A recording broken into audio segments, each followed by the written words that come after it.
बहुत बहुत स्वागत है दोस्तों आप सभी का। आज की ये वीडियो क्लास 11 के बच्चों के लिए काफी इंपॉर्टेंट होने वाली है।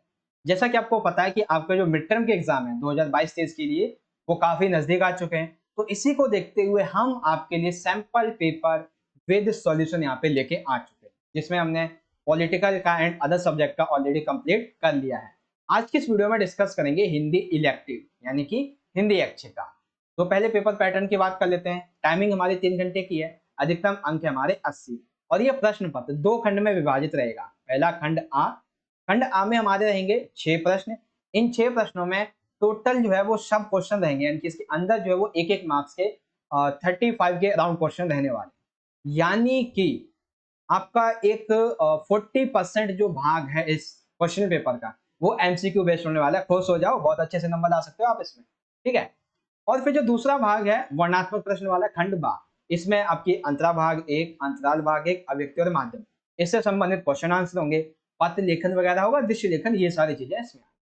तो चलिए पेपर की शुरुआत करते हैं। और हाँ, एक इंपॉर्टेंट अपडेट, ये पेपर अभी तक का आपका एग्जाम जो है उसका लेटेस्ट पैटर्न है। अगर एग्जाम से पहले इसमें कोई चेंजेस होता है तो वो एक अलग से वीडियो में आपको समझा दूंगा, ठीक है बच्चों।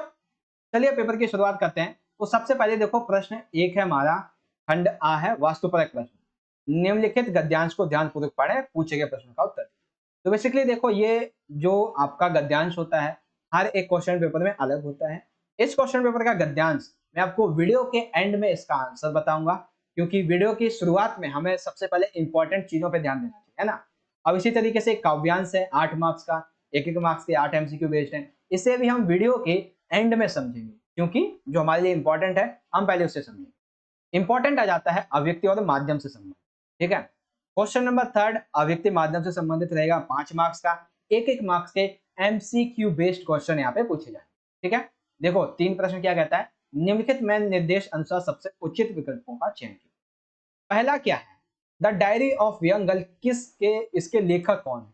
तो सिंपल सा क्वेश्चन है, सभी को इसका आंसर पता होगा। The diary of the young girl, इसकी लेखक है एनी फ्रैंक, ठीक है, पहला ऑप्शन राइट। सेकंड है, हिंदी का पहला साप्ताहिक जो पत्र है उसका नाम क्या है, उत्तंड मातंड, ठीक है। हिंदी का सबसे पहला साप्ताहिक पत्र कौन सा है, उत्तंड मातंड। हमसे पूछा गया है कि ये कब और कहां प्रकाशित हुआ। तो हिंदी का सबसे पहला साप्ताहिक पत्र उत्तंड मातंड ये 1826 में कोलकाता में प्रकाशित हुआ। यहाँ पे आपके 3-4 क्वेश्चन हो गए। कौन सा साप्ताहिक पहला पत्र है, उत्तंड मातंड है, कब हुआ प्रकाशित, 1826 में, और कहा, कोलकाता। राइट आंसर क्या है, ऑप्शन नंबर 7। थर्ड क्वेश्चन हमारा ये है, नाजियों ने किन पर अत्याचार किए थे। तो बेसिकली जब ये जो एनी फ्रैंक का जो चैप्टर है कि डायरी लेखन की कला, उस वाले चैप्टर में ये पूछा गया कि नाजी जो है वो लोग यहूदियों पर आक्रमण करते हैं, उन पर अत्याचार करते हैं। तो ऑप्शन नंबर 3 हमारा राइट हो जाएगा। फोर्थ क्वेश्चन है, निम्नलिखित में से कौन सा संचार का एक प्रकार है। तो देखो, सांकेतिक संचार भी होता है, मौखिक और अमौखिक संचार भी होता है, अंतर्व्यक्ति संचार भी होता है, यानी कि संचार के प्रकारों में उपरोक्त सभी, ये हमारा राइट आंसर हो जाएगा। देख रहे हो ना कितनी आसान तरीके से आपको समझा रहा हूं, और क्वेश्चन भी काफी इजी टाइप के हैं। अब देखो यहाँ पे 5वां, अब हमें एक रिक्त स्थान बनना है। रिक्त स्थान क्या बनना है, भारत में सबसे पहली मूक फिल्म 1913 में दादा फल्के के द्वारा बनाई गई। यानी कि देखो यहाँ पे क्या पूछा गया है, 1913 में बनी सबसे पहली मूक फिल्म जो कि दादा फल्के के द्वारा बनाई गई, वो कौन सी थी। ये आपके ऑप्शन है, ठीक है। तो इसका राइट आंसर है राजा हरिश्चंद्र। सबसे पहले 1913 में जो दादा फल्के द्वारा जो फिल्म बनाई गई मूक फिल्म, वो थी राजा हरिश्चंद्र, ठीक है। तो अभिव्यक्ति और माध्यम से संबंधित एक मार्क्स के ये है हमारे कुल 5 प्रश्न। क्वेश्चन नंबर 3 समझ गए। फोर्थ की बात करते हैं। फोर्थ देखो, एक गद्यांश हमें दिया हुआ है और 6 क्वेश्चन पूछे जाएंगे एक मार्क्स के। तो ये बेसिकली एक गद्यांश जो है वो कवि जी के गद्यांश से लिया गया है। मतलब कि ये जो काव्यांश है बेसिकली कवि जी का है। और ये किसके बारे में बात होती है, यहाँ पे हिंदू मुस्लिमों के बारे में। अरे इन दोहुन राह न पाही, हिंदू अपनी करे बढ़ाई, गागद चुवन न दे, वैश्या के पायन तद सोवे, यह देखो हिंदुआई, मुसलमान के पीर औलिया, मुर्गा मुर्गी खाई, खाला केरी बेटी ब्याहे, घर ही में करे सगाई, बाहर से एक मुर्दा लाए, धोया धाई चढ़ाई, सब सखियां मिली जीवन बैठी, भर भर करें बढ़ाई, हिंदुन की हिंदवाई देखी तुर्कन की तुर्काई, कहें कबीर सुनो साधो कौन राह है जाई। तो ये कबीर जी का एक काव्यांश है। अब इसी से संबंधित एक एक मार्क्स के 6 क्वेश्चन आपसे पूछे। कौन कौन से क्वेश्चन है भाई? पहला क्वेश्चन देखो, उपरोक्त विवरण के कवि कौन है? सिंपल सी बात है भाई, कबीर है इसके कवि। ठीक। सेकंड है, कहें कबीर सुनो भाई, इस पंक्ति में कौन सा अलंकार है? तो कहें कबीर, अब यहाँ पे आप ये देखोगे कि एक ही जो अक्षर है का वर्ण जो है, इसकी दो बार आवृत्ति हो रही है। तो जहां कहीं पे भी वर्ण की आवृत्ति एक से अधिक बार हो, वहां पे कौन सा अलंकार होता है? अनुप्रास अलंकार। और जहां पर पूरा शब्द ही दो बार आ जाए, उसे कहते हैं पुनरुक्ति अलंकार। ठीक है, हालांकि पुनरुक्ति यहाँ पे है नहीं। तो कहें कबीर सुनो भाई, इसमें क्या है? अनुप्रास अलंकार। दूसरा क्या है? अरे इन दोहन राह न पाई से कवि किस राह की बात है? तो कवि जो है, अरे इन दोहन राह न पाई, यानी कि वो ये कहते हैं कि हिंदू और मुस्लिम ये दोनों कभी भी भक्ति की राह नहीं पकड़ सकते। अर्थात ये सच्ची भक्ति की राह की यहाँ पे बात करते हैं कि हिंदू और मुस्लिम कभी भी ये जो सच्ची भक्ति की राह है, इस पर कभी भी नहीं आ सकते। ठीक। चौथा क्वेश्चन है, अरे इन दोहन राह न पाई, आखिर कवि का इस लाइन का आशय क्या है? तो इसका आशय ये है कि हिंदुओं और मुसलमानों ने ईश्वर को सही, मतलब ईश्वर को पाने का जो एक मार्ग है वो सही नहीं चुना है, इन्होंने गलत रास्ते का अनुसरण कर लिया है। राइट है। इनके द्वारा अपनाए हुए जो रास्ते हैं वो सच्ची भक्ति की ओर नहीं जाते हैं, बल्कि बाहरी आडंबर और कुरीतियों से भरे हुए हैं। ये भी सही है। ये लोग धार्मिक आडंबरों को धर्म मानते हैं, यानी कि यज्ञ वगैरह करना, ठीक है, प्रसाद चढ़ाना, मूर्ति पूजा, ये सभी बाहरी आडंबर है। तो कबीर कहते हैं कि चाहे हिंदू हो या मुस्लिम हो, ये सभी कभी भी भक्ति के राह पे नहीं चल सकते। और इस संबंध में ये जो लाइन है, अरे इन दोनों ने राह न पाई, इसका शब्द का मतलब सही अर्थ क्या है? उपरोक्त शब्द। ठीक है, तो ऑप्शन फोर्थ हमारा राइट हो जाएगा। फिफ्थ है, कबीर जी का हिंदुओं के विषय में क्या कहना है? तो देखो, कबीर जी जो है वो हिंदुओं के विषय में ये कहते हैं कि ये वर्ण व्यवस्था में विश्वास रखते हैं। इनके हमने जो हिस्ट्री में आपने पढ़ा होगा, वर्ण व्यवस्था, ब्राह्मण क्षत्रिय वैश्य कुल, इस व्यवस्था में ये विश्वास रखते हैं। छुआछूत की भावना इनके अंदर होती है। वैश्या जैसे नीच मग्न कार्य करते हैं, यानी कि एक तरफ तो भगवान की पूजा करते हैं, मुस्लिमों को अपने गागर नहीं छूने देते हैं, दूसरी ओर ये खुद वैश्याओं के तले जाके सोते हैं। ठीक है, तो इस संबंध में ऑप्शन फोर्थ उपरोक्त सभी हमारा राइट आंसर। अब यहाँ पे आखिरी है, कबीर के काव्य की मुख्य अभिव्यक्ति है, यानी कबीर के जो काव्य उनमें मुख्यतः हमें किस किस चीज के बारे में पता चलता है? तो हमें इसमें गुरु भक्ति और ईश्वर प्रेम दोनों का पता चलता है। ज्ञान तथा वैराग्य इसका भी पता चलता है। सत्संग और साधु महिमा इसके बारे में भी हमें पता चलता है। उपरोक्त सभी is the right answer of this question. ठीक है, तो उपरोक्त सभी हमारा राइट आंसर हो जाएगा। तो यहाँ पे हमारा क्वेश्चन नंबर जो फोर्थ था, जिसमें एक काव्यांश दिया हुआ था कबीर जी का, एक एक मार्क्स के 6 क्वेश्चन। विवरण किसका है? कबीर जी का है। कहें कबीर सुनो भाई में अलंकार कौन सा है? अनुप्रास अलंकार है। अरे इन दोनों राह न पाई से कबीर किस राह की बात करते हैं? सच्ची भक्ति की राह करते हैं। और इसका आशय क्या है? तो उपरोक्त सभी है। कबीर जी ने हिंदुओं के बारे में उपरोक्त सभी बातें कही हैं, और मुख्यतः कबीर जी के बारे में, कबीर जी के काव्यों में उपरोक्त सभी की अभिव्यक्ति देखने को मिलती है। ठीक, क्वेश्चन फोर्थ कंप्लीट हो गया। अब इसी तरीके से क्वेश्चन नंबर है फिफ्थ। यहाँ पे एक गद्यांश दिया हुआ है, इससे भी 6 मार्क्स के जो आपसे एमसीक्यू क्वेश्चन वो पूछे। देखो क्वेश्चन क्या है, ईद के अवसर पर गांव में ईदगाह जाने की तैयारी हो रही है। सभी लोग कामकाज निपटाकर ईद के मेले की जाने के लिए जल्दी में हैं। बच्चे सबसे ज्यादा खुश हैं, उन्हें गृहस्थी की चिंताओं से कोई मतलब नहीं है। उन्हें तो ये भी मालूम नहीं है कि उनके अब्बाजान ईद के लिए पैसे का इंतजाम कैसे करेंगे, और पैसे का इंतजाम करने के लिए चौधरी कायम अली के घर दौड़े जा रहे हैं। यदि चौधरी जो पैसे उधार देने से मना कर देता है, तो ईद का त्योहार उनके लिए एक मुहर्रम का त्योहार माना जाएगा। उनकी ईद की यह खुशी का अवसर मुहर्रम के मातम में बदल जाएगा। बच्चों को तो बस ईदगाह जाने के जल्दी। बेसिकली ये जो आपका गद्यांश है, ये लिया गया है प्रेमचंद के ईदगाह वाले चैप्टर से। पहला क्वेश्चन क्या है, उपरोक्त विवरण किस पाठ से लिया गया है एवं लेखक कौन है? तो उपरोक्त विवरण ईदगाह पाठ से लिया गया है, जिसके लेखक हैं प्रेमचंद। ठीक है, पाठ लेखक प्रेमचंद का ईदगाह। ईदगाह कहानी का प्रमुख पात्र कौन सा है? क्या प्रेमचंद है, हामिद है या निकिता है? तो राइट आंसर है इसका मुख्य पात्र है हामिद। खिलौनों की दुकान से हामिद के दोस्त क्या क्या खरीदते हैं में सही नहीं है। देखो क्वेश्चन को देखो, इसमें आपको कंफ्यूज कर देगा कि हामिद के दोस्त क्या क्या खरीदते हैं, इसमें सही नहीं है। तो देखो हामिद का एक दोस्त होता है महमूद, ये एक सिपाही खरीदता है और नूरे वकील खरीदता है, ठीक है। मोहसिन एक भिस्ती खरीदता है और समी एक धोबिन खरीदता है, ये तो ठीक है।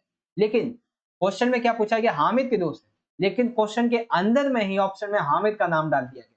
तो ये आपको थोड़ा कंफ्यूजन करने की बात है। देखो हामिद ने क्या खरीदा था? चिमटा खरीदा था, लेकिन यहाँ पे क्या लिखा है? चमचा। तो ये हमारा इसका रॉन्ग आंसर हो जाएगा। आई मीन इसका जो है ऑप्शन जो राइट होगा वो होगा ऑप्शन नंबर थर्ड। ठीक है बच्चों, तो ये इसका ऑप्शन थर्ड होगा। अब यहाँ पे आ जाता है घा। चिमटे वाले ने हामिद को चिमटा किसने पैसे का बताया था और उसने कितने पैसे में दे दिया? तो देखो जब हामिद पहली बार लोहे की दुकान पे जाता है जहाँ पे बर्तन वगैरह होते हैं, तो वो कहता है कि चिमटा कितने का है। तो चिमटे वाला उसे बताता है कि ये 6 पैसे का है, लेकिन वो कहता है मेरे पास तो 3 ही पैसे हैं, लेकिन मुझे ये चाहिए है। तो उसकी मासूमियत को देखते हुए वो उसे 3 पैसे में ये चिमटा दे देता है। यानी कि चिमटे वाले ने हामिद को 6 पैसे का चिमटा बताता है और बाद में उसे 3 पैसे में हामिद को दे देता है। तो ऑप्शन फोर्थ हमारा राइट आंसर हो जाएगा। ठीक है बच्चों। फिफ्थ है, हामिद किसके लिए ईदगाह से चिमटा लेके आता है? तो सिंपल सी बात है, हामिद अपनी दादी जिसका नाम अमीना होता है इसके लिए चिमटा लेके आता है ईदगाह से। ठीक है। हामिद को उसके माता पिता के बारे में क्या बताया जाता है? तो हामिद जो है उसको ये बताया जाता है कि उसके अब्बा जान जो है वो दूसरे शहर गए हैं पैसे कमाने के लिए, ठीक। अम्मी जान अल्लाह मियाँ के घर से उसके लिए अच्छी अच्छी चीजें लाने गई हैं, ठीक है। और ये बताता कौन है? उसकी दादी अमीना बताती है। अब देखो इस संबंध में ऑप्शन फोर्थ जो है 1 और 2, क्योंकि अब्बा जान के बारे में जो बताया वो भी सही है, अम्मी जान के बारे में बताया वो भी सही है। तो ऑप्शन फोर्थ हमारा राइट हो जाएगा, पहला और दूसरा दोनों ही सही। तो ईदगाह से संबंधित यानी कि प्रेमचंद के पाठ ईदगाह से संबंधित ये हमारा जो गद्यांश था, ठीक है। ये गद्यांश 6 मार्क्स का, एक मार्क्स के एमसीक्यूज वो हमने यहाँ पे अच्छे तरीके से कंप्लीट कर लिए हैं और मैं आशा करता हूँ कि आपको बहुत अच्छे तरीके से यहाँ पे समझ में भी आ गया। ठीक है बच्चों, अब आ जाता है हमारा क्वेश्चन नंबर 6। निम्नलिखित में से निर्देश अनुसार उचित विकल्पों का चयन कीजिए। 5 मार्क्स का है। आपकी जो बुक है अंतराल वाली, उससे पूछा गया चैप्टर नंबर 2 हुसैन की कहानी अपनी जवानी मकबूल फिदा हुसैन, इससे। तो पहला क्वेश्चन ये है, पहला प्रश्न है, विद्यालय में मकबूल ने ड्राइंग मास्टर द्वारा ब्लैक बोर्ड पर क्या बनाया? अर्थात विद्यालय जब जाता है बोर्डिंग के स्कूल में, ठीक है, तो उसका जो मास्टर होता है हेड मास्टर, वो उस पर क्या बनाता है? कलाकार, मतलब कि जो कला का मास्टर होता है वो ब्लैक बोर्ड पे क्या बनाता है? राइट आंसर है मकबूल के ड्राइंग मास्टर ब्लैक बोर्ड पर एक चिड़िया बनाते हैं और हूबहू वही चिड़िया मकबूल अपनी स्लेट पे उतार देता है। दूसरा क्वेश्चन, हुसैन की कहानी अपनी जवानी का पहला अंश किससे जिंदा है या फिर किससे जुड़ा हुआ है? किससे? तो पहला अंश है बड़ौदा के बोर्डिंग स्कूल से और इसका जो दूसरा वाला अंश है वो है रानीपुर बाजार से। तो हुसैन की कहानी अपनी जवानी का पहला अंश किससे जुड़ा हुआ है? बड़ौदा के बोर्डिंग स्कूल से, ठीक। दूसरा है, अब्बा ने हुसैन को बड़ौदा के बोर्डिंग स्कूल भेज दिया, क्यों? यानी कि अब्बा ने हुसैन को बड़ौदा के बोर्डिंग स्कूल में क्यों भेजा? तो उसे इसलिए भेजा क्योंकि वह अपने दादा की मृत्यु के शोक से बाहर नहीं आ पा रहा था और वो ना ही तो घर में किसी से बात करता था, बल्कि उसने कमरे में ही बंद कर लिया था, वहीं खाता पीता वहीं सोता, ज्यादातर टाइम दुखी रहता था। तो पिता से ये हालत देखी नहीं कि उसने कहा अगर इसे स्कूल भेज देंगे तो ये आसानी से इस दुख से उबर पाएगा। तो इसीलिए हुसैन के पिता ने उसे, हुसैन के अब्बा ने उसे बड़ौदा के बोर्डिंग स्कूल में भेज दिया, दादा की मृत्यु के शोक से बाहर निकाल दिया। ठीक है, थर्ड क्वेश्चन हो गया। फोर्थ है, निम्नलिखित में से कौन सा लेखक का दोस्त नहीं है? तो देखो लेखक यानी कि हुसैन, हुसैन का दोस्त मोहम्मद इब्राहिम गौहर अली, ये भी था। अरशद, बिल्कुल। हामिद कंबर हुसैन, ये भी था। अब्बास जी अहमद, ये भी था। अब्बास अली फिदा, ये भी है। हामिद, ये गलत है क्योंकि देखो यहाँ पे पहले ही बता दिया गया है कि हामिद कंबर हुसैन, अगर यहाँ पे हामिद कंबर होता तो हम मान लेते यहाँ ये ठीक है, लेकिन केवल हामिद कहा गया तो हम यहाँ पे इसे सही नहीं मानेंगे। तो ऑप्शन फोर्थ जो है वो ये बताता है कि ये हुसैन का दोस्त यानी कि लेखक का दोस्त नहीं है। ठीक है, अगला आ जाता है पांचवा, हुसैन ने किस फिल्म का पोस्टर देख के ऑयल पेंटिंग बनाने का विचार किया? तो चार ऑप्शन है आपके सामने, सिंगर, पद्मावत, नेताजी सुभाष चंद्र, एनिमेशन। तो हुसैन राजस्थान से संबंधित एक फिल्म होती है सिंघर, इसको देखता है और इसी से प्रेरित होकर वो क्या करता है, ऑयल पेंटिंग बनाने का या फिर ठान लेता है। और उसके लिए वो अपने जितने भी कलश वगैरह उसको बेच के ऑयल पेंटिंग से संबंधित कलश वगैरह लेके आ जाता है। तो आपके जो सेकंड बुक है अंतराल से संबंधित क्वेश्चन नंबर 6, इससे मैं 5 MCQ based question I hope आपको कंप्लीटली समझ में आ गए होंगे। ठीक है, तो यहाँ पे हमारा खंड आज जो है वो कंप्लीट हो जाता है।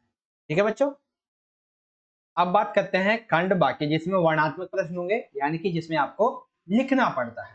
तो लिखने के लिए सबसे पहला प्रश्न देखो क्या है, क्वेश्चन नंबर 7, निम्नलिखित विषयों में से किसी एक विषय पर दृश्य लेखन लिखना है। यानी कि कोई एक टॉपिक दिया जाएगा, उससे संबंधित जो आपने देखा है, जो महसूस किया है, उसे लिखना है। 5 मार्क्स का यह क्वेश्चन है। टॉपिक है हमारा एक साप्ताहिक बाजार का दृश्य और एक है सरकारी ऑफिस का दृश्य। तो एक पॉइंट में आपको लिख के बताऊंगा और एक आप खुद अपनी प्रैक्टिस करें। ठीक है, तो यहाँ पे हमने टॉपिक उठाया है साप्ताहिक बाजार का दृश्य। ठीक, तो इस तरीके से आप पेज के बीच में से लिखोगे और इससे संबंधित जो पॉइंट्स हैं, या तो चाहे आप टॉपिक के नीचे लिख सकते हो या फिर यहाँ पे इस तरह से भी लिख सकते हो। ठीक है ना, साइड में।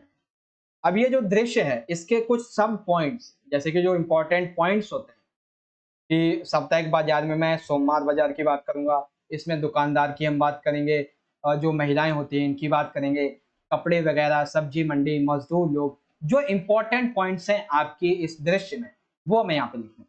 चलिए अब एक दृश्य को पढ़ते हैं। तो यहाँ से शुरुआत करते हैं। हमारे क्षेत्र में प्रत्येक सोमवार को एक बाजार लगता है, इसलिए इसका नाम सोमवार बाजार पड़ा है।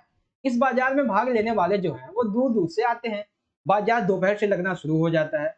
करीब 4 बजे मोहल्ले के लोग सोमवार बाजार के लिए निकल जाते हैं। महिलाओं के लिए यह बाजार काफी लोकप्रिय होता है। दुकानदार जैसे ही अपनी दुकानें खोलना शुरू करते हैं, वैसे ही महिलाएं यहाँ पे अपनी सखी सहेलियों के साथ जाना शुरू कर देती हैं। कुछ तो बाजार में घर का जरूरी सामान लेने के लिए जाती हैं और कुछ तो केवल बाजार में जो रौनक होती है बाजार की, उसे देखने के लिए जाती हैं। ठीक है, दरअसल महिलाओं के लिए इस बाजार की मानसिकता ऐसी थी कि यहाँ से अगर पहले तो हमें सस्ती और अच्छी चीज मिल जाती है, अगर बाई चांस कोई चीज खराब भी हो जाए तो इसको हम अगले हफ्ते बदल भी सकते।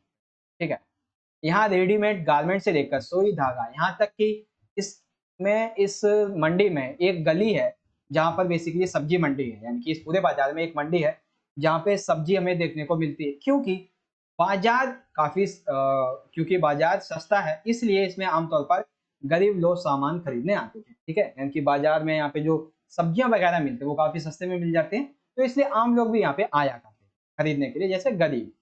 दिन भर जो मजदूर हैं, दिहाड़ी मजदूर हैं, वो हफ्ते भर पैसे मांगे या ना मांगे, लेकिन सोमवार को उसे पैसे चाहिए होते हैं क्योंकि उसे घर के लिए राशन पानी का इंतजाम करना होता है। ठीक है, उन्हें पूरे सप्ताह के लिए सब्जियां खरीदनी होती हैं। इस बाजार का फायदा तो अवश्य है, इसके भरोसे लोग अपने खाने पीने के लिए सारा इंतजाम सब के लिए इसी पर निर्भर होते हैं, क्योंकि यहाँ पर उन्हें अच्छा और आसानी से और सस्ते दाम पे माल मिल जाता है। तो जो मैंने देखा साप्ताहिक बाजार का दृश्य, वो मैंने लिखा। अब इसी के एंड में आप एक पॉइंट और लिखोगे, कट टू। अगर ये वर्ड आपने नहीं लिखा तो एक नंबर आपका कट जाएगा। एक से एक तो नहीं, एक या आधा मान सकते हैं, एक या आधा नंबर सिर्फ इतने वर्ड का कट जाएगा। जब आपका जो दृश्य लिखे ना पूरा एंड हो जाए, तब आप ये वर्ड जरूर लिखें, कट टू, क्योंकि ये आपको आधा एक नंबर जरूर दिलाता है। ठीक है, तो ये मेरे द्वारा साप्ताहिक बाजार का दृश्य लिखा गया है। अगर आपको अपनी प्रैक्टिस करनी है तो आप इस पे लिखो सरकारी ऑफिस का एक दिन। कैसे लिखोगे? अच्छा, सरकारी ऑफिस होता है तो एक दिन मैंने सुना, चलो मैंने सोमवार का दिन ले लिया। इसी तरीके से मैं लिखूंगा सोमवार दिन। दिनचर्या कैसी थी, लोग आते थे, अन्य मैंने जो कार्य किए, आज लंच कैसा रहा, आज छुट्टी कैसे हुई, ऐसी ये चीजें आप एक दिन में लिख सकते हो, है ना। ऐसे छोटे छोटे पॉइंट लिख दिए, अब उन्हीं को आप वर्णन कर दो, सिंपल सा है। तो ऐसे आप लिख दोगे। और रही बात इसको अच्छे से एक्सप्लेन करने की, तो हम आपके लिए 11th की जो वीडियो लेके आएंगे हिंदी में, उसे आपको अच्छे से सारी चीजें समझाएंगे। ठीक है, तो ये हो गया आपका क्वेश्चन नंबर 7, एक दृश्य लेखन, 5 मार्क्स। अब आ जाता है क्वेश्चन नंबर 8।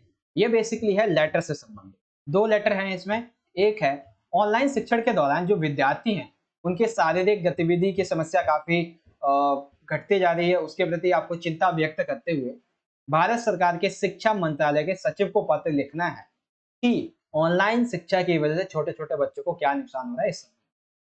अथवा में है, एक आपको आवेदन पत्र लिखना है किसे, दिल्ली जल बोर्ड में कंप्यूटर ऑपरेटर के जो पद है वो रिक्त है, अपनी योग्यता को उल्लेख करते हुए आपको एक पद मतलब एक पत्र लिखना है। तो सबसे पहले हम लिखेंगे शिक्षा मंत्रालय के सचिव को पत्र। अब देखो ये जो सबसे पहले आप ये एड्रेस लिखोगे, 2 या 3 लाइन में लिख सकते हो। ये वो एड्रेस रहेगा जो आपका एड्रेस है, यानी कि जो ये लेटर लिखेगा ये उसका एड्रेस है। उसके बाद एक लिखोगे आप डेट, और डेट हमेशा याद रखना आपको इसी तरीके से लिखनी है, 23 अगस्त 2023। आप ऐसे मत लिख देना 23/010, ऐसे मत लिख देना, ठीक है, या 23/9, 23/1, 23/2 ऐसे मत लिखना। आपको मंथ का नाम पूरा लिखना होगा, क्योंकि हिंदी के लिए मंथ का नाम लिखना जरूरी होता है, ठीक है ना। तो छोटे छोटे पॉइंट आपको समझाता चलूंगा ताकि आपके मार्क्स ना कटे। तो यहाँ पे हमने लिखा अपना एड्रेस, यहाँ पे डेट लिखेंगे इस तरीके से। फिर सेवा में इसको लिखना है माननीय सचिव महोदय शिक्षा मंत्रालय भारत सरकार, ठीक है। अब देखो हमारा विषय क्या है, ऑनलाइन शिक्षा से विद्यार्थियों को हो रही शारीरिक समस्याओं के संबंध में पढ़। तो अब क्या क्या समस्याएं हो रही हैं, मान्यवर सबने निवेदन यह है कि मेरा नाम रमेश है, मैं दिल्ली के कश्मीरी गेट का रहने वाला हूं। मैं आपका ध्यान इस समस्या इस शिकायत की ओर आकृष्ट करना चाहता हूं कि जब से महामारी आई है या जब से लॉकडाउन लगा है तब से बच्चों को ऑनलाइन शिक्षा दी जा रही है, जो कि एक हद तक बहुत अच्छा है, क्योंकि इससे शिक्षा का जो एक तरीके से हम कह सकते हैं प्रभाव है वो रुक नहीं रहा है, लेकिन कहीं हद तक जो छोटे छोटे बच्चे उन पर इसका गलत प्रभाव भी पड़ रहा है। कैसा गलत प्रभाव पड़ रहा है भाई, तो देखो बच्चे ऑनलाइन क्लासेस के कारण घंटों मोबाइल या लैपटॉप का उपयोग करते हैं, जिसकी वजह से उनकी आंखों एवं उनके स्वास्थ्य पर बुरा असर पड़ता है। ज्यादा उपयोग से कम उम्र में ही उन्हें चश्मे लगवाने पड़ जाते हैं। ऑनलाइन क्लासेस की वजह से बच्चों में तनाव और चिंता की समस्याएं बढ़ जाती हैं। माता पिता ये देखते हैं कि बच्चे जल्दी ही आक्रामक या गुस्सैल हो जाते हैं, और ऑनलाइन क्लास की वजह से बच्चों को कई तरह की शारीरिक समस्याएं जैसे कि शारीरिक तनाव, आंखों में तनाव, कमर दर्द, सिर चिड़चिड़ापन, मोटापा, तनाव, नींद ना आना, ऐसी बहुत सी समस्याएं हैं जिससे जिसका कारण क्या है, ऑनलाइन शिक्षा, ठीक है। यदि बच्चों को ऑनलाइन शिक्षा और अधिक दिन तक दी गई तो एक ऐसी पीढ़ी जो देश के विकास में अपना अहम योगदान दे सकती है, उसकी सोचने समझने एवं निर्णय लेने की जो शक्ति है वो खत्म होती चली जाएगी, जो कि उनके भविष्य और देश के भविष्य के लिए सही नहीं। अतः ऑनलाइन शिक्षा में सुधार करते हुए आपको या तो स्कूल खोलो या तो इसमें कुछ और सुधार आप कीजिए। अतः मेरा आपसे ये अनुरोध है कि उपरोक्त समस्याओं की तरफ अपना ध्यान आकर्षित करें और हमें राहत पहुंचाएं। आप क्या तय कर पाओ। भवदीय धन्यवाद, और आपका नाम दिनेश कुमार, ठीक है। तो इस तरह से एक हमने लेटर देखा कि अगर आपको कोई लेटर लिखना है, किसको, किसी मंत्रालय के अधिकारी को लिखना है, जैसे कि भारत सरकार के शिक्षा मंत्रालय को, तो हमने अपना एड्रेस डाला, डेट डाली, और उसके बाद ये हमने वो एड्रेस डाला जहाँ पे हमें भेजना है। फिर हमने लिखा विषय, और विषय के बाद यहाँ पे हमने मान्यवर या फिर महोदय लिख सकते हो। फिर यहाँ से हमारी जो मेन बॉडी है, उनकी मेन पार्ट है, वो स्टार्ट हो जाता है, और एंड में लिखोगे भवदीय धन्यवाद और अपना नाम। दूसरा क्वेश्चन क्या था हमारा यहाँ पे, दूसरा है कि दिल्ली जल बोर्ड में कंप्यूटर ऑपरेटर के कुछ पद जो है वो खाली है। हमें अपनी योग्यताओं को उल्लेख करना है और इस पर नियुक्ति के लिए हमें अपना पत्र देना है, ठीक है भाई, देते हैं भाई अपना पत्र।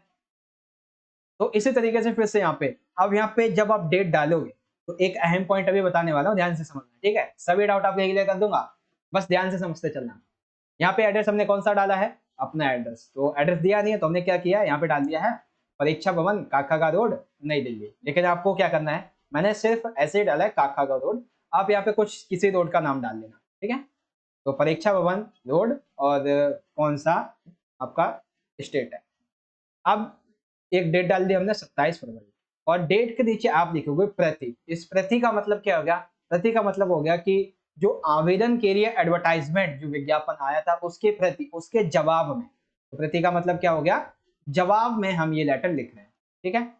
प्रति प्रबंधक दिल्ली जल बोर्ड नई दिल्ली।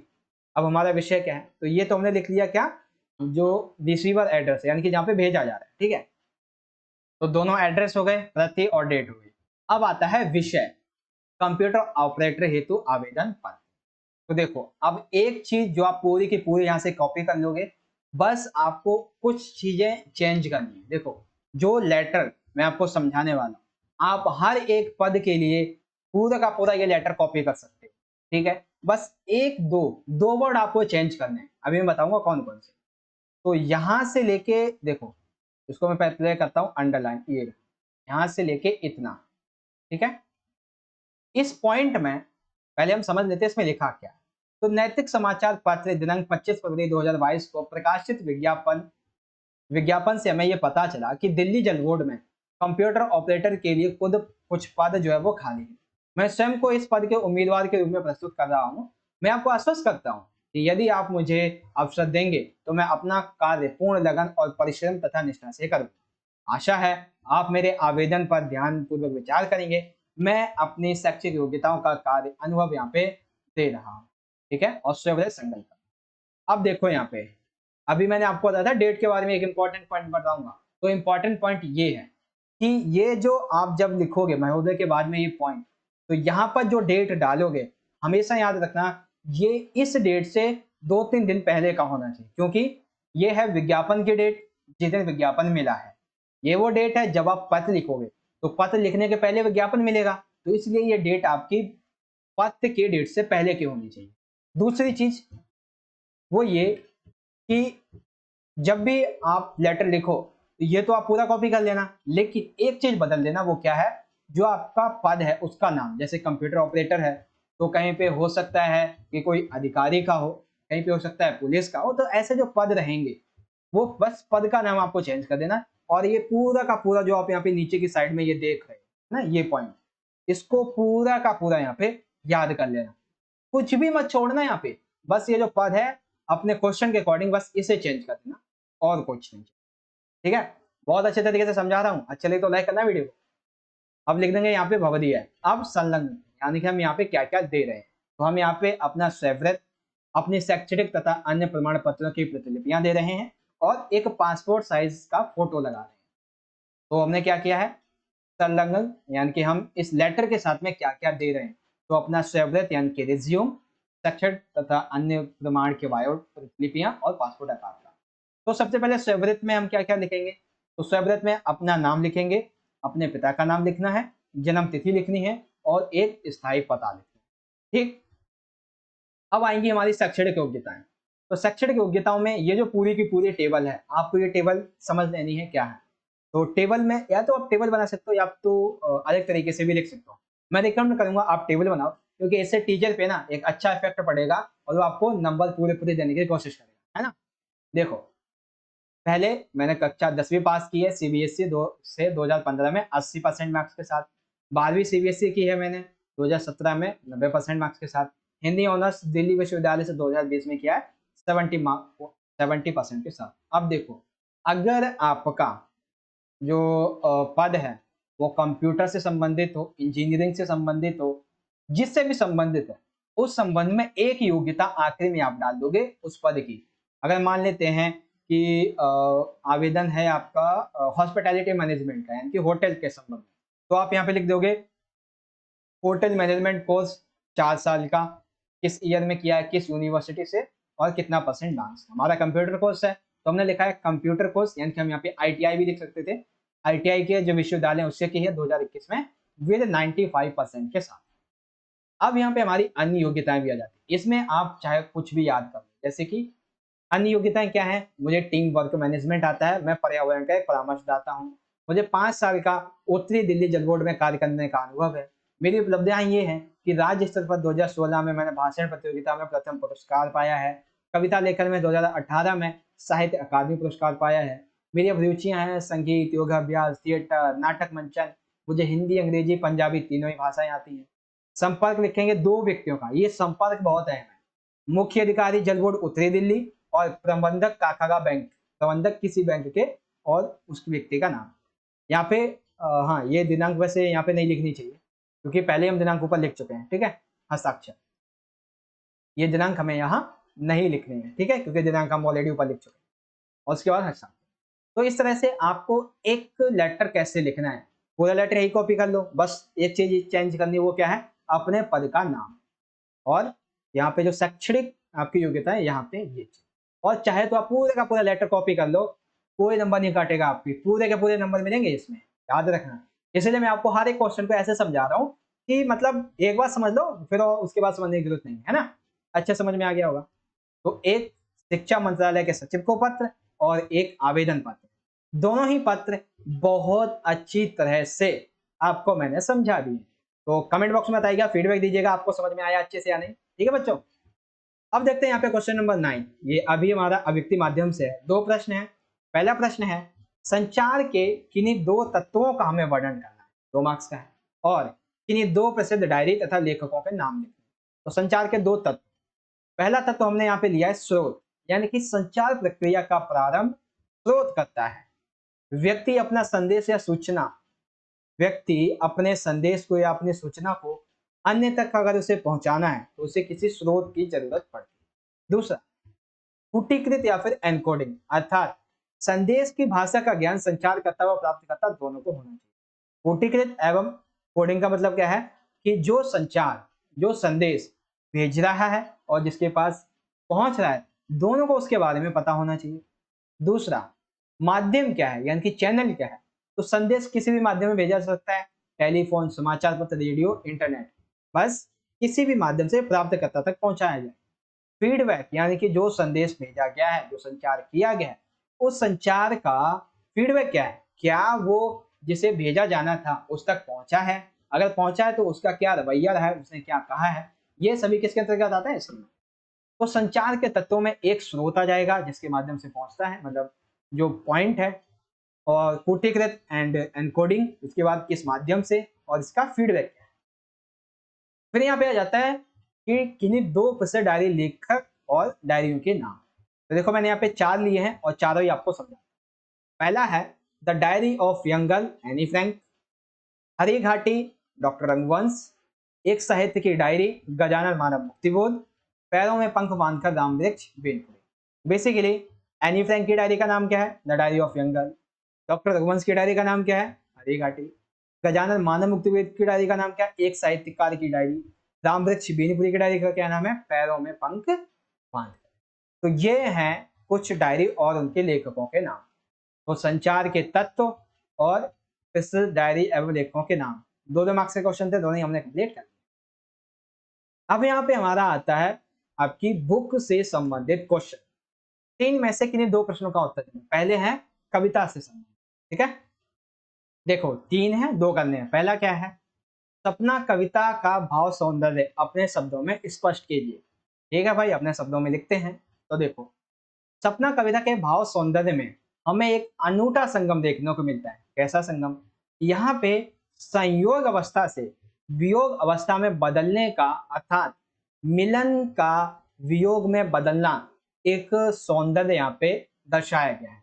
ठीक है, कैसा सौंदर्य है इसमें, सपने में जो नायिका है वो कृष्ण का साथ पाती है, यानी कि सपने में नायिका के कृष्ण जी आते हैं, लेकिन जैसे नायिका ये सोचती है कि श्री कृष्ण मेरे साथ थोड़ी देर तक और रहें, वो इस टाइम को थोड़ा और जीना चाहती है, वैसे ही उसकी नींद खुल जाती है और साथ छूट जाता है। सपना टूटने के कारण साथ भी छूट गया और वह काफी दुखी हो जाती है। तो यह है इसका भाव सौंदर्य। यहाँ पे अनुप्रास पुनरुक्ति अलंकार इसका उपयोग किया है, साथ ही साथ संयोग रस और वियोग रस यानी कि श्रृंगार रस का यहाँ पे वर्णन किया गया बहुत अच्छे तरीके। तो ये है सपना कविता का भाव सौंदर्य। ठीक है ना, बहुत अच्छे तरीके से आपको समझा दिया है, सिंपल सा है। श्री कृष्ण और नायिका का मिलन से अमिलन होना ही इसका एक साथ है। अब उसको लिखना कैसे ही आप देख सकते। दूसरा है हेलन में को काको गुसैया, यानी कि सूरदास का ये पद है, कविता में कृष्ण के जो अधर है उसकी तुलना सेज से क्यों गई। अधर यानी कि होठ, उनकी तुलना सेज से क्यों की गई है। तो बेसिकली यहाँ पे जो गोपियां हैं वो बांसुरी को सौतिया लगती है, यानी कि गोपियां बांसुरी को अपनी सौत मानती हैं। क्यों मानती हैं, क्योंकि बांसुरी कृष्ण के होठों पर सटाकर यानी कि इस तरीके से बजाई जाती है, तो इसीलिए सौतिया लगने के कारण, यानी कि गोपी उसे सौत मानती हैं, इसी कारण गोपियों को ये लगता है कि मुरली ने श्री कृष्ण के अधर यानी कि होठों को अपनी एक सेज बना लिया है, जहां पे वो आराम फरमाती है और श्री कृष्ण को जो कोमल कोमल होठ हैं उनको दर्द पहुंचा रही है, इसीलिए श्री कृष्ण के अधर यानी कि होठों की तुलना एक सेज से की गई है, बांसुरी के सेज के रूप में। ठीक है, बहुत ही सिंपल सा क्वेश्चन है और आंसर भी बहुत सिंपल तरीके से समझ आया है ना। चलिए आगे देखते हैं। संध्या के बाद कविता में लाला के मन में उठने वाली दुविधा को अपने शब्दों में लिखो। यानी कि जब संध्या हो जाती है उसके बाद संध्या कविता में लाला के मन में ऐसी कौन कौन सी दुविधाएं उठने लगती हैं हमें समझाओ। ठीक है, समझाते हैं भाई आपको। तो देखो, लाला जो है वो एक काफी छोटा कारोबारी है, जिसमें वह ग्राहकों का मतलब अपनी दुकान पे ग्राहकों का इंतजार करता रहता है। बहुत कम ग्राहक आते हैं जिसकी वजह से वो बोर होता रहता है। अर्थात वह अपनी आर्थिक दशा से काफी दुखी है। वह दिन रात काम करता है, परंतु इसके बावजूद भी उसकी जो इच्छा है अपना एक अच्छा घर बनाने की, वो उसे पूरा नहीं कर पाता है। उसका जीवन यापन बहुत ही मुश्किल से हो पाता है। वह शहरी बनियों की तरह अमीर नहीं बन पाता है, एवं उसकी मनोदशा ये है कि वह चाहता है कि वो एक ऐसी व्यवस्था बनाए जिसमें परिश्रम करने वाला सफल हो जाए एवं श्रम व गुण के आधार पर धन का आवंटन करे, ताकि समाज में गरीब वर्ग की जो मूलभूत आवश्यकता है उसे मिल सके। तो जब संध्या हो जाती है तब लाला के मन में इस तरह के क्वेश्चन, कुछ सवाल यहाँ पे आते हैं। तो ये चीज आपको समझ में आ गई। सवना कविता का भाव सौंदर्य क्या है? Option A. और खेलन में कोकाको को सही है, इसमें कृष्ण के अध्ययनों की तुलना शेष से क्यों की गई है। और संध्या के बाद लाला के मन में उठने वाली दुविधा को हमने अपने शब्दों में इस तरीके से लिखा है। तो क्वेश्चन नंबर 10 ये हमारा यहाँ पे हो जाता है कंप्लीट। 4 मार्क्स का था, 2-3 में से कोई 2 क्वेश्चन आपको करना। अब इसी में क्वेश्चन नंबर आ जाता है 11। निम्नलिखित में से किसी एक काव्यांश के सह प्रसंग पढ़कर व्याख्या करें। ठीक है, तो यहाँ पे देखो आप 2 काव्यांश दिए हुए हैं, इसमें से हम जिस काव्यांश की सह प्रसंग व्याख्या करेंगे उसे पढ़ते हैं। तो ये वाला जो काव्यांश है इसकी हम व्याख्या करें। खेलन में को काको गुसैया, हरिहारी जीते श्री दामा, बरबस ही कत करत रिसैया, जाति पाति हम ते बड़ नाही, नाही बसत तुम्हारी छैया, अति अधिकार जनावत आते हैं, जाता है अधिक तुम्हारे गैया, रूठे कर तासों को खेली राहे बैठ जाता गवैया, सूरदास प्रभु खेले चाहत दाव दिए फिर नंद दुहैया। यानी कि जब श्री कृष्ण, ये बताया गया है, खेल में हार जाते हैं फिर वो दाव नहीं देते, ये चीज यहाँ पे बताई गई है। अब इसी की हमें एक सह प्रसंग व्याख्या प्रस्तुत करनी, यानी कि सह प्रसंग व्याख्या लिखनी। कितने मार्क्स की है? 6 मार्क्स, यानी कि सह प्रसंग व्याख्या एक काव्यांश की, एक गद्यांश की। बहुत अच्छी तरीके से आपको रट लेनी है, याद कर लेनी है। ठीक है, अब हमें यहाँ पे जो आपका ये पहला वाला पार्ट है, खेलन में को काको कुसैया और मतलब सूरदास जी का, इस काव्य की यहाँ पे सह प्रसंग व्याख्या।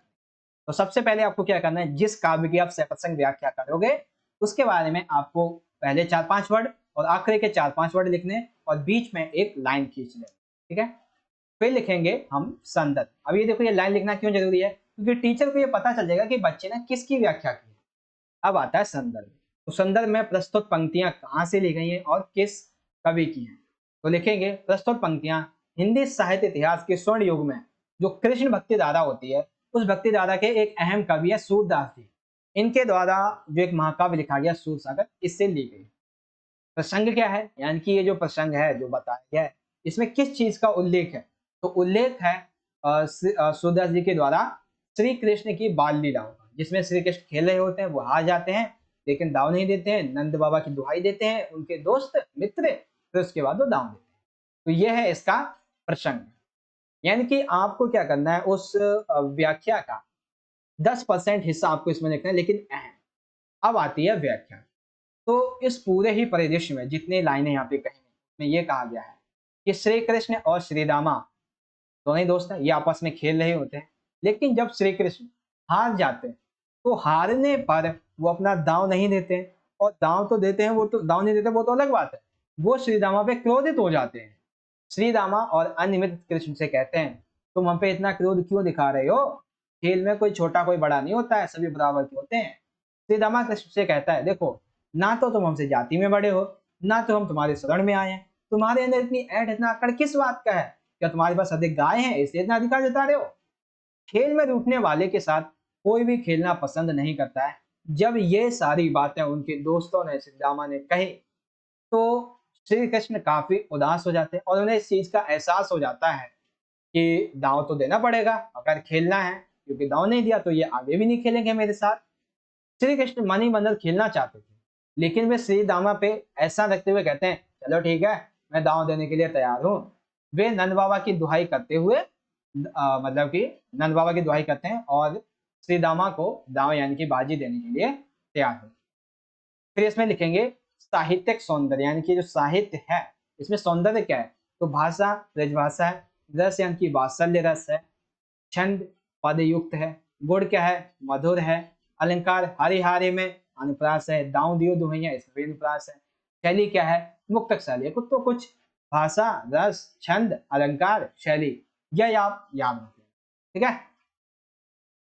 फिर ये हो गया हमारा खेलन में को काको गुसैया दाऊं दियो फिर नंद दुहैया। 6 मार्क्स की सह प्रसंग व्याख्या हमारे यहाँ पे कंप्लीट हो गई, ठीक है। क्वेश्चन नंबर 11 हमारा कंप्लीट हो चुका है। अब इसी तरीके से आगे 6 मार्क्स की आएगी, लेकिन उससे पहले आते हैं क्वेश्चन। क्वेश्चन नंबर 12 क्वेश्चन है तीन में से दो के उत्तर देने। पहला है का हमें पूछा गया है कि ईदगाह पाठ में हामिद ने वो जो चिमटा खरीदता है ईदगाह के मेले से, उसकी उपयोगिता सिद्ध करते हुए क्या क्या तर्क दिए, ठीक है। तो देखो, हामिद चिमटा खरीदने पर, जब हामिद चिमटा खरीदता है तो उसके दोस्त उसकी हंसी उड़ाते हैं, लेकिन उसके द्वारा जो तर्क दिए जाते हैं अपने चिमटे के बारे में, उन तर्कों को सुनकर उसके दोस्तों की चुप्पी बंद हो जाती है। क्या तर्क देता है भाई, जैसे सभी दोस्त चुप हो जाते हैं, तो वो कहता है कि मेरा चिमटा इतना मजबूत है कि अगर जमीन पे पटक भी दूं तो इसका कुछ नहीं बिगड़ेगा, लेकिन तुम्हारे पटक दूं तो खिलौने टूट जाएंगे। अगर इसे कंधे पे रख लूं तो ये बंदूक बन जाती है, अगर हाथ में पकड़ूं तो ये फकीरों का चिमटा बन जाता है, चाहे तो मैं इसे मजीरे का काम भी कर सकता हूँ। मेरा एक चिमटा बहुत अहम रोल निभाता है। तुम्हारे खिलौने क्या है, एक बार पटक दूंगा टूट जाएंगे, मेरा चिमटा टूटने वाला नहीं है, ठीक है ना।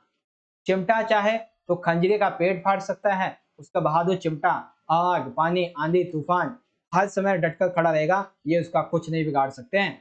तो हामिद जो है, जब अपने चिमटे की उपयोगिता सिद्ध करते हुए इतनी सारी बातों को कहता है, तो उसके दोस्तों की बोलती बंद हो जाती है और उसके दोस्त अपने आप को काफी घृणित समझने लगते हैं कि आखिर हमने हामिद से ऐसा कहा ही क्यों, कि हामिद के पास इतने दिमागी शक्ति है कि उसने हमारी बोलती बंद कर दी।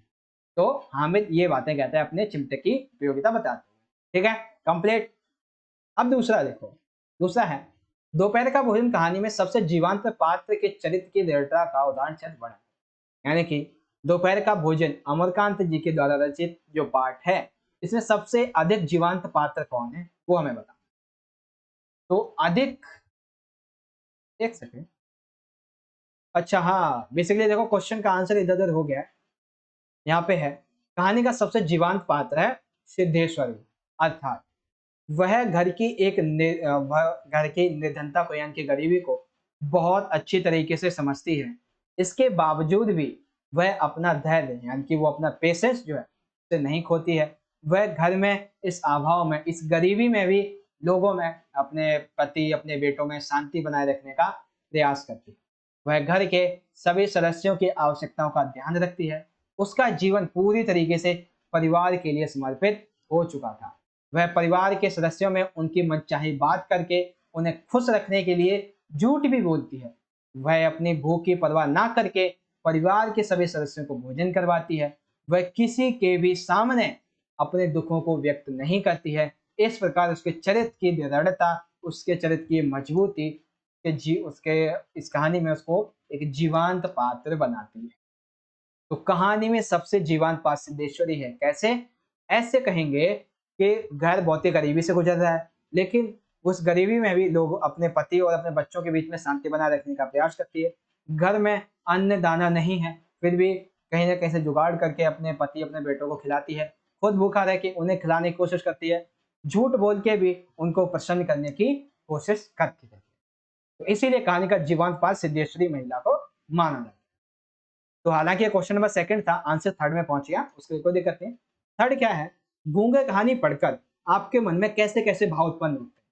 आपने गूंगे कहानी पढ़ी, ठीक है, आपने क्या समझा गूंगे कहानी से, क्या आपके अंदर भाव उत्पन्न हुए, ये समझा।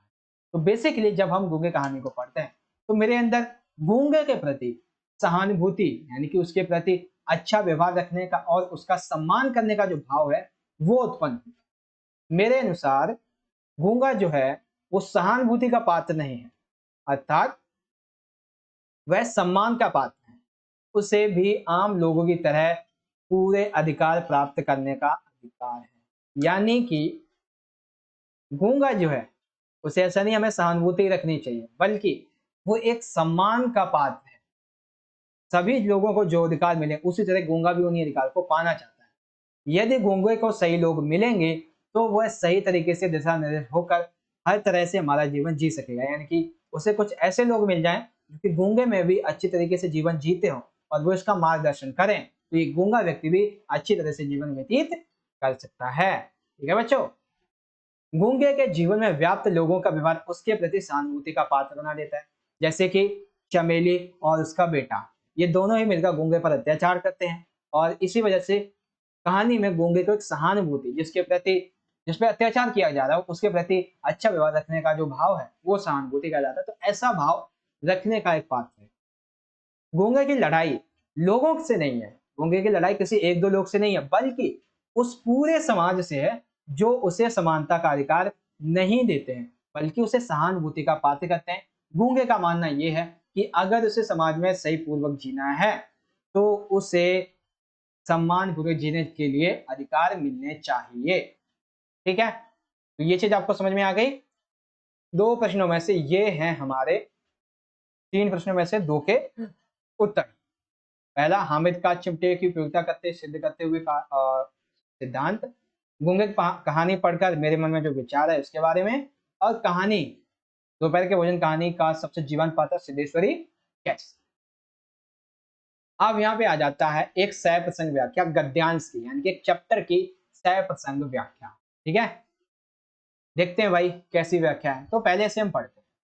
देखो ये है, एक सेकेंड, हाँ, यहां से लेके इतना, ये गया यहाँ तक और ये आया यहाँ।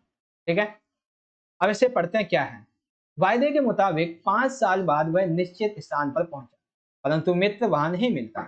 वैसे ढूंढने के लिए निकल पड़ता है। एक शाम उसे एक मैदान के मंच पर सुंदर रेशमी वस्त्रों से सजे एक भव्य पुरुष बैठे दिखाई देते हैं। हजारों लोग श्रद्धा से झुके गुरु गंभीर वाणी को तन्मय होकर सुन रहे हैं। वह व्यक्ति प्रवचन दे रहा था, मैं आज मनुष्य को घने अंधकार में देख रहा हूँ। आज आत्मा में अंधकार है, मनुष्य की आत्मा भय पीड़ा से त्रस्त है। आज मनुष्य इस अंधकार से घबरा उठा है। डरो मत, जहाँ अंधकार है वही प्रकाश है। प्रकाश को बाहर नहीं अंदर में खोजो। इस प्रकार वह लोगों को पहले डराते हैं, फिर तुरंत उन्हें अपनी साधना मंदिर में बुलाकर अनंत ज्योति जलाने वाले का आह्वान करते हैं। लोग तन्मयित होकर संत की बातें सुन रहे हैं, उसके हंसी छूट जाती। बेसिकली ये आपका जो चैप्टर नंबर 3 है, टॉर्च बेचने वाले हरिशंकर परसाई, उनका चैप्टर है, चैप्टर नंबर 3। तो लिखेंगे सबसे पहले प्रसंग। अगर देखो यहाँ पे लिखा दो आपको गद्यांश दिए होते तब हम एक लाइन यहाँ पे लिखते, लेकिन नहीं दिया है तो सिंपल सी बात है इसी का ही होगा। लिखेंगे प्रसंग। उपयुक्त वर्णित जो अंश है वो हरिशंकर परसाई जी के द्वारा लिखित पाठ टॉर्च बेचने वाले से अवतरित है। इसमें लेखक ने टॉर्च बेचने वाले मित्रों के माध्यम से यह बताया है कि किस प्रकार अपने तौर तरीके से वे दोनों भली भांति जनता को बेवकूफ बनाते हैं। बेसिकली देखो यहाँ पे एक चीज मिसिंग है। मिसिंग क्या है, संदर्भ तो हमने लिख दिया कि उपरोक्त वर्णित अंश हरिशंकर जी परसाई के द्वारा रचित पाठ टॉर्च बेचने वाले से अवतरित है। अब ये जो आप देख रहे हो ना, यहाँ से ये आपको लिखना है प्रसंग में। यहाँ पे मैं प्रसंग लिखना भूल गया, जैसे अभी हमने देखा था काव्यांश के बारे में, वैसा ही आप यहाँ पे लिखोगे प्रसंग, और उस प्रसंग में ये जो इतनी लाइन है इसको आप लिखोगे। फिर तीसरे पॉइंट में आप लिखोगे व्याख्या। जब लेखक उस व्यक्ति को अपने दोस्तों को नए रूप में देखता है तो वह उसके रूप परिवर्तन पर अपने आशंकाएं जताते हुए प्रश्न करता है। लेखक उससे दाढ़ी रखने और लंबा कुर्ता पहनने का कारण जानना चाहता है अपने दोस्त से।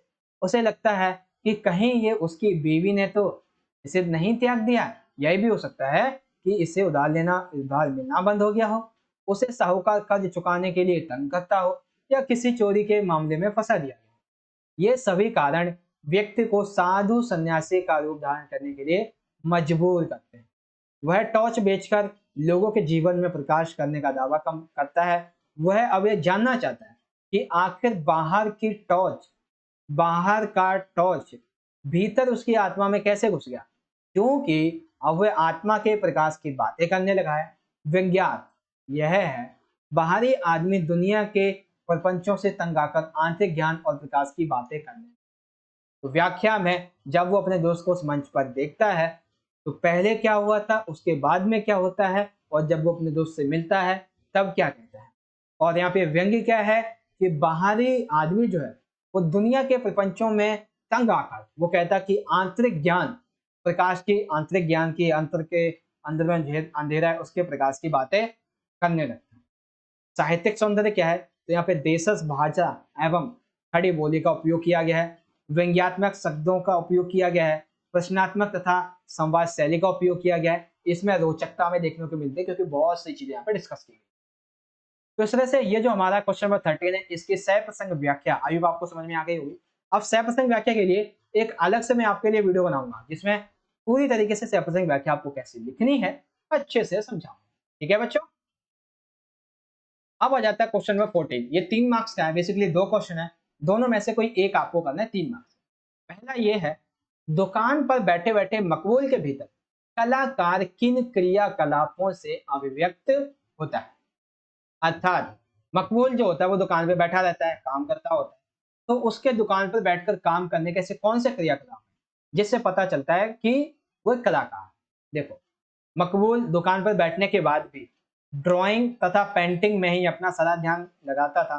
उसे गल्ले का मुंह जबानी हिसाब याद रखता था। इसके साथ साथ उसके आसपास जो भी जीवन चलता था, भेड़ बकरी आदमी वगैरह, सबका वो स्केच उतारता रहता है। इस तरह वो अपने आसपास आने वाले उठने बैठने वाले सभी का स्केच उतार लेता था, जैसे कि घूंघट ओढ़े हुए मेहतरानी, ठीक है, पैंच वाली पगड़ी पहने हुए व्यक्ति, गेहूं की बोरी उठाने वाला मजदूर, सिजदे के निशान और दाढ़ी से युक्त पठान तथा बकरी के बच्चे, इन सभी का ये स्केच बनाता है। तो इससे ही हमें ये पता चलता है कि मकबूल के भीतर एक कलाकार छुपा हुआ था। फिर उसने एक फिल्म देखी, सिंगड़ फिल्म। इसको देखकर उसने अपनी किताबें बेच दी और ऑयल पेंटिंग करने की शुरुआत की। इसी फिल्म ने उसे ऑयल पेंटिंग करने के लिए प्रेरित किया है। अपनी ऑयल पेंटिंग की शुरुआत भी उसने उसी दुकान पर रहकर, उसी दुकान पे बैठकर रहकर। तो दुकान पर बैठे बैठे मकबूल के भीतर कलाकार कैसे उठता है, आई होप आप ये समझ गए। The second question is that कि कला के प्रति लोगों का नजरिया पहले कैसा था और आज इसमें क्या क्या बदलाव देखने को मिलते हैं। तो कला के प्रति जो नजरिया है वो बदल गया है। कैसे बदल गया है, अब जो लोग हैं वो कला की कदर करते हैं। ऐसा नहीं है कि लोग पहले कला की कदर नहीं करते थे, लेकिन वो राजाओं तक या फिर बड़े बड़े अभिजात लोग जो हैं, धनी लोग हैं, व्यापारी, इन्हीं तक सीमित। लेकिन अब ये पूरी तरीके से राजे महाराजाओं, अंग्रेजी अफसरों, इसके अलावा भी अब अन्य लोगों तक पहुंच चुके हैं। आज कला और जो उस कला का कलाकार है सभी का सम्मान किया जाता है। अब तो शिक्षक में भी इसको एक अभिन्न अंग बना दिया है। आज यह है जीविका का एक मजबूत साधन बन चुका है। विभिन्न स्थानों पर कलाकार इसके माध्यम से पैसा, नाम, शोहरत, प्रसिद्धि, बहुत कुछ कमा रहे हैं। आम आदमी भी इसमें रुचि रखने लगा है। वह बेशक प्रसिद्ध कलाकारों की जो उनकी प्रतिलिपियां होती हैं, यानी कि अगर किसी कलाकार की अगर हम बात कर लें तो उसके द्वारा हाथ से बनी हुई जो प्रतिलिपि होती है, जो उसका चित्र होता है, वो लगभग करोड़ों में बिकता है। तो आम आदमी तो करोड़ों वाला तो ले नहीं सकता, तो उसका फोटोकॉपी ले लेता है, यानी कि उसका प्रतिलिपि ले लेता है और अपने जो दीवार है उस पर लगाता है। वह जानता है कि इनका क्या मूल्य है। इस आधार पर हम ये कह सकते हैं कि कला के प्रति जो लोग थे वो पहले बड़े और धनी राजा अंग्रेजी तक ही सीमित थे, लेकिन अब घर घर तक ये कला फैल चुकी है। तो कला के प्रति लोगों का नजरिया पहले और अभी के समय में पूर्ण रूप से यहाँ पे देखने को मिला है कि बदल गया है। ठीक, तो यहाँ पे क्वेश्चन नंबर 14 का ये हमारा पॉइंट यहाँ पे कंप्लीट। ठीक है, तो इस तरह से अभी तक हमारा ये जो क्वेश्चन आंसर था क्वेश्चन नंबर 10 से 10 में 3 में से 2 प्रश्न करने थे, जिसमें क्या था बेसिकली हाँ, जो कविताएं हैं उस पर आधारित हैं। 2-2 मार्क्स के 3 क्वेश्चन और सभी का आंसर देख सकते हैं। फिर एक सह प्रसंग व्याख्या दी गई थी सूरदास के पद की, जो कि हमने यहाँ पे बहुत अच्छे तरीके से समझ ली है।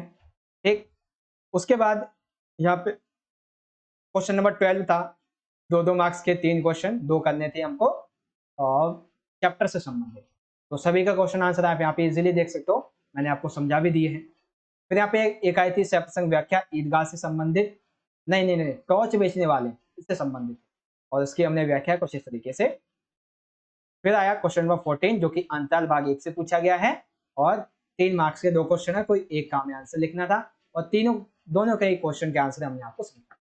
तो इस तरह से खंड आ भाग खत्म हो गया। अब यहाँ पे हमारा जो शुरुआत में एक पार्ट था, कौन सा, गद्यांश और पद्यांश का, अब हम इसको समझते हैं। ठीक है बच्चों, तो चलिए शुरू करते हैं और देखते हैं कैसे लिखेंगे आंसर। प्रश्न 1 है, गद्यांश के संबंध में क्वेश्चन का आंसर लिखना है। ठीक है, 10 क्वेश्चन होंगे एमसीक्यू बेस्ड। इस गद्यांश को आप चाहो तो वीडियो को पॉज करके पढ़ सकते हो। ठीक है, मैं इसे नहीं पढ़ने वाला हूँ क्योंकि इसमें टाइम वेस्ट हो जाएगा आपका। एक गद्यांश और एक काव्यांश, क्योंकि हर पेपर में अलग होते हैं, इस पेपर में कैसे क्वेश्चन है बस हम इसे डिस्कस करें। देखो पहला क्वेश्चन हमारा इसमें ये है, वर्तमान समय में चिंतनीय स्थिति क्यों उत्पन्न हो गई है। तो ये इसलिए उत्पन्न हुई है क्योंकि आधुनिक तकनीक का जो उपयोग है वो अधिक बढ़ता जा रहा है, विज्ञान और जो तकनीक है इसका दुरुपयोग बढ़ता जा रहा है, जो अस्त्र किसी व्यक्ति को नुकसान पहुंचा सके यानी कि मरणास्त्र, इनका विशाल भंडार तैयार किया जा चुका है। तो वर्तमान समय में चिंतनीय स्थिति क्यों बनी हुई है, उपरोक्त सभी कारणों की वजह से। ठीक है, दूसरा है, मरण अस्त्रों का भंडार दिन प्रतिदिन विशाल क्यों होता जा रहा है। तो ये इसलिए होता जा रहा है क्योंकि देश अपने बढ़ते हुए उत्पादन को खपाने के लिए हर शक्तिशाली अपना जो देश का प्रभाव है वो अन्य देशों पे बनाना चाहता है, जैसे कि हमने यूएसए और रशिया का देखा था पॉलिटिकल साइंस में, अगर आपको याद होगा।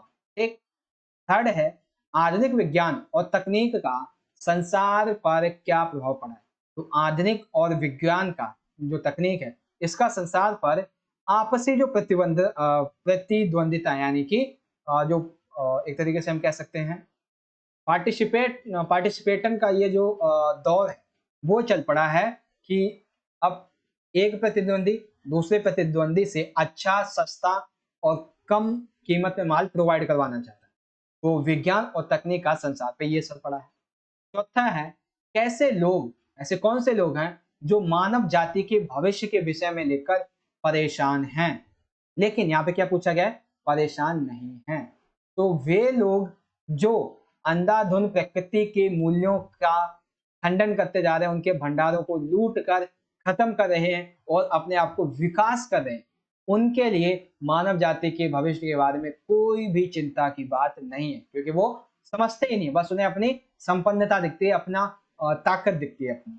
ठीक है, पांचवा है, किस श्रेणी के लोग अक्सर संसार के भावी विनाश को लेकर आशंकित रहते हैं। तो बेसिकली वे लोग जो संवेदनशील हैं, ये लोग आने वाले टाइम पर, आने वाले हमारे भविष्य में जो विनाश होगा उसको लेकर काफी आशंकित रहते हैं।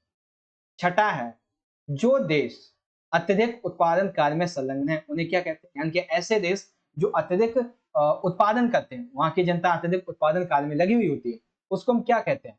सिंपल सी बात है, जो लोग उत्पादन करेंगे हम क्या कहेंगे, उन्हें विकसित देश कहेंगे। ठीक है, उत्पादन केंद्र यानी कि उद्योग से संबंधित है, यानी कि औद्योगिक प्रक्रिया ऑलरेडी चल चुकी है, तो हम उन्हें विकसित कहते हैं। सातवां है, बढ़ते संसाधनों ने मनुष्य को निम्नलिखित में से क्या बनने में विशेष भूमिका नहीं निभाई है। तो बेसिकली देखो, जो ये संसाधन बढ़ रहे हैं इसकी वजह से हम निरोगी भी बन रहे हैं, हमें अन्य संस्कृतियां भी मिल रही हैं, हम लंबे टाइम तक जी भी सकते हैं।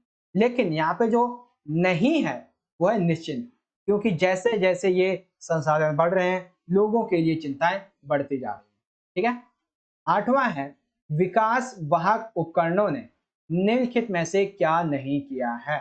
बेसिकली जो विकास वाहक उपकरण है उन्होंने लोगों के लोगों को स्वार्थ रहित कर दिया, ये गलत।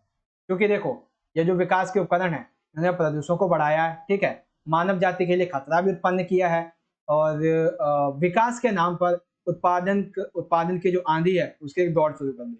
लेकिन इन्होंने लोगों को स्वार्थ रहित कर दिया, ये गलत है, क्योंकि अभी भी अंदर लोगों के अंदर स्वार्थ बना हुआ है। ठीक, 9वां है दीर्घजीवी में कौन सा समाज है, अर्थात आप लंबी आयु तक जीते हो, इसमें कौन सा समास है? बेसिकली कर्म धारण समास, इसमें यहाँ पे कर्म धारण समास। 10वां है उपयुक्त गद्यांश का सबसे अच्छा शीर्षक यहाँ पे क्या हो सकता है? तो देखो जैसा कि मैंने पढ़ा है, मेरे हिसाब से इसका जो अच्छा शीर्षक होगा वो है महाविनाश की ओर जाता हुआ मानव, कि मानव का महाविनाश की ओर जाना, ये भी हम कह सकते हैं। तो क्वेश्चन नंबर 1 जो है हमारा, इसके संबंध में जो एमसीक्यू बेस्ड 10 क्वेश्चन पूछे गए हैं, आशा करता हूँ कि आपको समझ में आ गए होंगे और सभी क्वेश्चन के आंसर्स मैंने आपको समझा भी दिए हैं। Hope you understand well. Second है हमारा यहाँ पे एक काव्यांश पर आधारित 8 एमसीक्यू बेस्ड क्वेश्चंस। अब इसी आधार पे ये दूसरा क्वेश्चन है, तो ये आप देख सकते हैं गद्यांश सॉरी काव्यांश से बेसिकली आप पढ़ना चाहें उसे पढ़ लेना। अब देखो जो पेपर रहेगा उसमें हो सकता है कि आपको चॉइस दे दी जाए, लेकिन इस पेपर में आपको चॉइस नहीं मिली है। लेकिन जहां तक है पेपर का पैटर्न जो है थोड़ा बहुत चेंज होगा और उसमें आपको चॉइस भी मिलेगी, याद रखना। अब देखो क्वेश्चन पहला क्या है इसमें, कवि ने इस काव्यांश के माध्यम से लोगों को किस पथ की ओर जाने की बात कही है? तो इसका राइट आंसर है जीवन पथ पर आगे बढ़ने के लिए बढ़ने वाले यात्री को। ठीक है, इस पथ की निशानियां कैसी हैं? तो इस पथ की निशानियां मौन है, मौन रूप से इस पथ पे आगे बढ़ना हो। चौथा है सॉरी तीसरा, इस राह पर चलते हुए यात्रा को सरल बनाने का तरीका क्या है? तो यात्रा को सरल बनाने का यहाँ पे तरीका ये है कि स्वयं की समझ और सोच के मतलब स्वयं की समझ से सोच विचार करके हमें आगे के लिए अपने निर्णय अपने कदम बढ़ाने चाहिए। चौथा क्या है, यह निशानी मूक होकर भी कुछ नहीं बोलती, इसमें कौन सा अलंकार है? तो इसमें अलंकार है विरोधाभास व मानवीकरण। अर्थात पहला सॉरी दूसरा और तीसरा ये दोनों ही सही है, लेकिन यहाँ पे ऑप्शन फोर्थ है विरोधाभास और मानवीकरण, ये दोनों ही है, तो ऑप्शन फोर्थ राइट हो जाएगा। पांचवा है सफलता के लिए निम्नलिखित में से कौन सा तत्व अनिवार्य नहीं है? तो इसका सिंपल सा है, सभी को ही पता होगा, सौंदर्य कभी भी सफलता में मायने नहीं रख सकता। आप कहोगे कि ये जो मिस इंडिया होते हैं, मिस यूनिवर्स होते हैं, इसमें तो सौंदर्य देखा जाता है, ऐसा नहीं है। वहां पे सौंदर्य के साथ में आपकी जो चारित्रिक विशेषताएं हैं उस पर भी ध्यान दिया जाता है, केवल सौंदर्य नहीं देखा जाता वहां पे। ठीक है, ये थर्ड जो है हमारा ये हो जाएगा आंसर। कवि ने किस बात के लिए मना किया है? तो बेसिकली देखो कवि ने कहा है कि सोच विचार में अत्यधिक हमें समय नष्ट नहीं करना चाहिए, एक बार निर्णय ले लिया उसके बाद हमें कार्य पे लग जाना चाहिए, ये ऐसा कवि ने कहा है। सातवां है बटोही का अर्थ क्या है? तो बटोही का अर्थ इस काव्यांश में यूज किया गया है एक यात्री के लिए। ठीक, और फिर थर्ड है यानी कि आठवां है बेसिकली, पर गए कुछ लोग इस पर छोड़ पैरों की निशानी है, इससे भाव क्या व्यंजित होता है, इससे क्या समझ में आता है? इसका मतलब यह है कि कुछ लोगों ने स्मरणीय और अनुकरणीय कर्म किए, यानी कि कुछ ऐसे कर्म किए हैं जो कि भविष्य में लोगों के द्वारा दोहराए जाएंगे, उनको याद किया जाएगा, उन्हें सम्मान दिया जाएगा। ठीक है, तो ये हो गया हमारा 8वें का भी आंसर। तो इस तरीके से हमारा ये जो क्वेश्चन पेपर था, इसका खंड ए में क्वेश्चन पेपर फर्स्ट हमारा छूट गया था, वो भी हमने वीडियो के एंड तक कंप्लीट कर लिया है। इस तरह से 1 घंटे के अंदर हमने हिंदी का आपका सैंपल क्वेश्चन पेपर कंप्लीटली समझ लिया है। फिर हमारे यहाँ से जो अव्यक्ति माध्यम है इससे संबंधित क्वेश्चन आंसर शुरू हो गए थे, और फिर यहाँ पे एक काव्यांश आ गया था कबीर जी का, उससे संबंधित कुछ एमसीक्यू क्वेश्चन आंसर कंप्लीट हो गए थे। तो इस तरह से आज का हमारा सैंपल क्वेश्चन पेपर यहाँ पे कंप्लीट हो गया। दोस्तों मैं एक आपसे बात करना चाहूंगा, ये जो क्वेश्चन पेपर है वो अभी तक का एग्जाम का लेटेस्ट पेपर का पैटर्न है। अगर एग्जाम से पहले कोई चेंजेस होंगे इसमें तो अलग से वीडियो बना के बता दूंगा, अगर नहीं होंगे पहले यही चलेगा। ठीक, और हाँ अगर वीडियो अच्छी लगी हो और क्वेश्चन आंसर आपको समझ में आए हो, क्योंकि मैं नहीं समझता कोई डाउट होगा और बहुत अच्छे तरीके से आपको मैंने यहाँ पे समझाने की कोशिश की है।